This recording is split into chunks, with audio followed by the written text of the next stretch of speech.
दया है, कृपा है, करुणा है, क्षमा है, ये सब तो स्त्रीलिंग है ना। तो जितना सीता जी के अंदर ये सब होगा, राम जी के अंदर कैसे?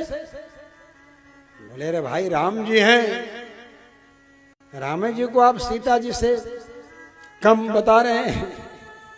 बोले सीता जी, राम जी में तो एक अक्षर बड़ा है, एक अक्षर छोटा है। रा बड़ा है, माँ छोटा है।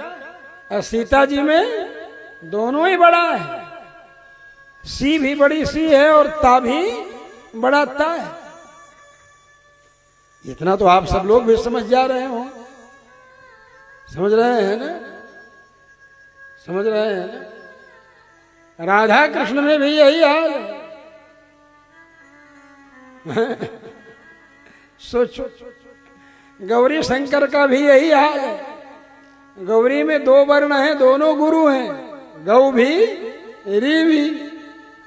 और शंकर जी में पहला गुरु है श्रम, बाकी दोनों कर लघु है। इसलिए गौरी और शिव,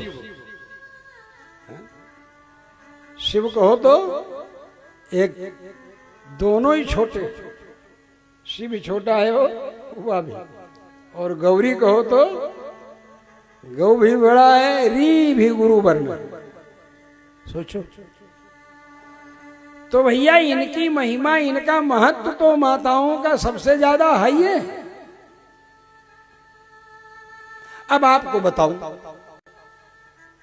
कि एक ही तत्व को अगर हम माता पिता दोनों रूप में देखें तब तो कुछ भी कह दें, पहले पिता कह दें उसको, लेकिन नहीं कहते। क्या कहते हैं? त्वमेव माता च पिता त्वमेव। पहले माता कहते हैं, फिर पिता कहते हैं। इतना महत्व है हमारे यहाँ शास्त्रों में माँ का, स्त्री का कितना महत्व। लेकिन लड़ाई करवाओ, फूट डालो, राज करो का चक्कर चलाने वाले स्त्री और पुरुष में लड़ाई करवा दें। समान अधिकार, समान अधिकार, समान अधिकार दिलाने के चक्कर में जो रानी थी बेचारी घर की, उसको नौकरानी बना दिया। क्यों नहीं नौकरी करेगी? हाँ ठीक है भैया, नौकरानी बन जाए। नौकरानी का मतलब yes sir, yes sir, sir sir sir sir. नौकर चाहे डीएम हो चाहे कमिश्नर हो, नौकर तो नौकर है, सर सर सर ही करते हैं। एडीएम, एसडीएम, एसडीएम एडीएम को sir sir sir, ADM DM को sir sir sir, DM commissioner को सर सर सर, कमिश्नर राज्यपाल को, मुख्य सचिव को सर सर सर। ये क्या है? यही तो है। और यही नौकरानी बना करके रख दिया आपने, फिर भी संतोष नहीं हो रहा है। हमारे यहां माताओं का सर्वाधिक सम्मान है। अब इतना बड़ा सम्मान है कि अग्निहोत्री ब्राह्मण अगर अग्निहोत्र करने के लिए घी रखा हुआ है अपना आहुति डालने के लिए, और पत्नी जब तक आकर के घी नहीं देखेगी तब तक उस अग्निहोत्री पति को आहुति देने का अधिकार नहीं है। और जब तक आहुति नहीं देगा तब तक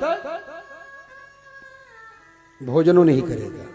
अग्निहोत्री अग्निहोत्र करके ही तो भोजन करेगा, बिना अग्निहोत्र किए हुए भोजन नहीं कर सकता। अग्निहोत्र करेगा, अग्निहोत्र करने के बाद ही भोजन कर पाए। समझ गए? हमारे शिष्य हैं, जगत गुरु का हमने उनको मंगला शासन किया, राघवाचार्य। तो अग्निहोत्री गुरु जी के यहाँ पढ़ रहे थे। उन्होंने कहा, स्वामी जी अपने यहाँ इतना महत्व है कि अग्निहोत्री गुरु जी की पत्नी नाराज हो गई, राघवाचार्य जी कहानी बता रहे, राघवाचार्य जी बता रहे कि माता जी नाराज हो गई। अब नाराज हो गई और द्वादशी की तिथि थी, एकादशी का व्रत भी किए थे। अब आज द्वादशी लगी, जल्दी स्नान आदि करके, भूख लगी थी गुरु जी को, स्नान आदि करके और अग्निहोत्र करने के लिए पूरा तैयारी कर लिए सब विधि विधान से। और उसके बाद बुला रहे हैं धर्मपत्नी को, गुरुवाहिनी को, बोल रहे थे राघव जी हमारे कि माता जी को बुला रहे थे, बुलाओ बुलाओ। तो माता जी तो नाराज थी मन में थोड़ा, तो माता जी ने नहीं अभी समय नहीं, अभी इतना काम है, ये सब काम करना है। अब वो बेचारे भूखे। अब माता जी आकर के आज्ञावेक्षण करें, घृत देखें, तभी तो होम कर सकते हैं। इतना बड़ा पावर दिया गया है कि जब तक वो आज्ञावेक्षण नहीं करेंगी, घृत नहीं देखेंगी, तब तक आहुति कर नहीं सकते हैं अग्निहोत्री। इतना बड़ा अधिकार है, इतना बड़ा पावर। लेकिन आप कहते नहीं ये भी होम करें, इनको भी होम करने का अधिकार मिलना चाहिए। मतलब होमवा करने का तुमको अधिकार देने वाली वह है, जब तक घी नहीं देखेंगी तब तक तुम होम नहीं कर सकते। और आजकल हम जाते हैं कार्यक्रमों में जहां होम होने लगता है, बस लड़ाई करने लगे, हम भी होम करेंगे, हम भी होम करेंगे। अरे तुम्हारा अधिकार तो उससे बड़ा है, उससे बड़ा है। लेकिन बेवकूफ बना करके लोगों को ठग लेना। अब उन्हीं पंडित जी को लोग बुलाएंगे जो पंडित जी महिलाओं से होम करवाना शुरू कर, जबकि उनका अधिकार उससे भी बड़ा है। लेकिन मनमुखी काम करेंगे सब, ये विधि नहीं। अगर हम ऐसी तपस्या कर रहे हैं कि जिसमें हमको प्रसन्न ही रहना है, किसी को शाप नहीं देना है, यही तो तपस्या थी इनकी, विश्वामित्र जी की। प्रसन्नेन्द्रिय मानसा तपस्या कर रहे थे, अमारिच स्वाहु उपद्रव कर रहे थे, तो चाहते थे इनको भस्म कर देते शाप देकर। लेकिन तथा विधा ही साचर्या न शाप तत्र मुच्यते। विश्वामित्र जी कहते हैं वो ऐसी चर्या है, वो ऐसी तपस्या है मेरी, जिसमें मैं शाप नहीं दे सकता। ऐसा व्रत लिया है मैंने। इसीलिए राम लक्ष्मण जी को, राम जी को मांगने के लिए गए ना विश्वामित्र जी के यहाँ। विश्वामित्र जी दशरथ के यहाँ गए ना विश्वामित्र जी। विश्वामित्र महामुनि ज्ञानी बसें विपिन शुभयाश्रम जान। और कहते हैं दशरथ जी से, मैं असुर समूह सतावहि मोही, मैं जाचन आयो नृप तो ही। ऐसी तपस्या है।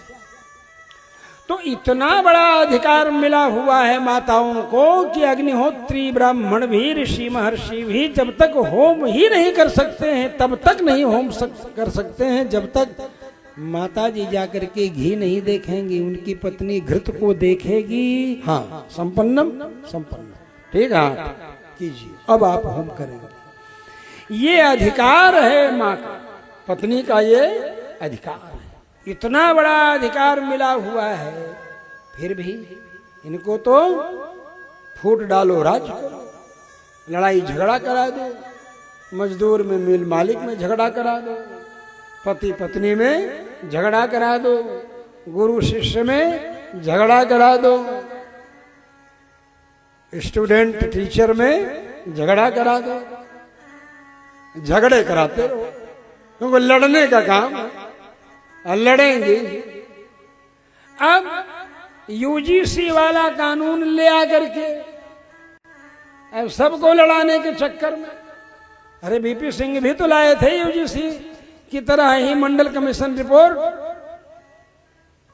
क्या हुआ, आज उनका नाम लेने वाला कोई नहीं, उनका नाम लेने वाला भी कोई नहीं है।